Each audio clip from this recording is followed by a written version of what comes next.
Hello there, it's Monique from NowYou'reCooking.ca. Today I'll show you how to prep a rum-soaked fruit mixture that you could use in your very own black cake recipe.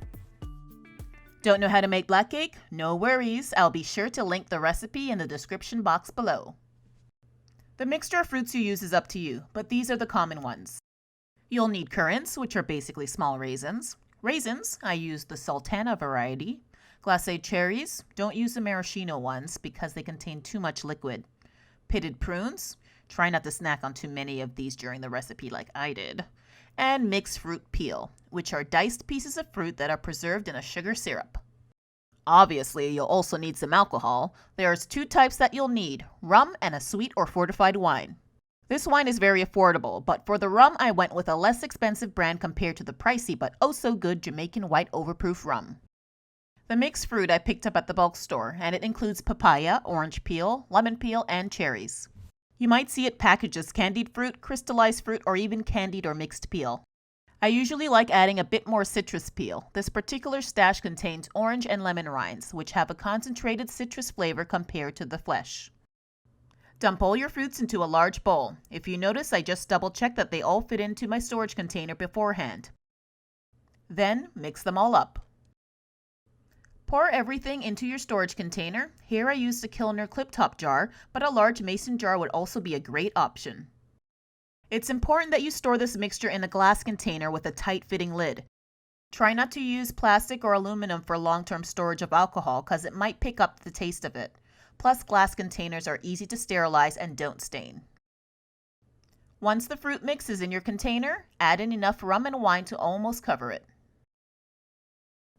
What you're doing here is known as a macerating process. Soaking the fruit not only softens them up, especially when it comes to the raisins, but it also adds flavor.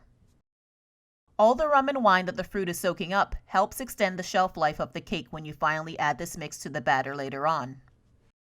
The recipe I posted on my website makes enough to fill a 2-liter jar. That's a little over a kilogram of fruit. You could half the recipe like I did here if you don't plan on making more than 3 cakes, or just store it because all that alcohol is going to make the fruits last a long time. Tightly close the lid and give your jar a little shake. Feel free to top it up with a little bit more rum in the first few weeks of storage. This will last you about a year if kept in a cool, dark cupboard. Now I know some of you might not have any patience to wait the minimum 36 hours for this mixture to soak, so here's a quick prep method if you need the mixture right away. Using a medium saucepan, combine your fruit and wine over medium-high heat. When the mixture comes to a boil, reduce the heat and let it simmer for about 20 minutes, stirring occasionally. Make sure that your fruits don't dry out and add more wine as needed. If you want, you could add in the rum as well, but I usually leave this closer to the end so that it doesn't all evaporate, because like I mentioned before, rum is very expensive. Remove the fruit from the heat and let it cool, then it will be ready for your black cake recipe. This fruit here is all I have left from last year's batch, so you'll notice that yours will darken in color if you followed the advanced preparation method. No matter which way you prep, this rum-soaked fruit mixture is great to have on hand for whenever a holiday comes around. If you're interested in learning how to make delicious Jamaican black cake, check out my video on it for the tutorial.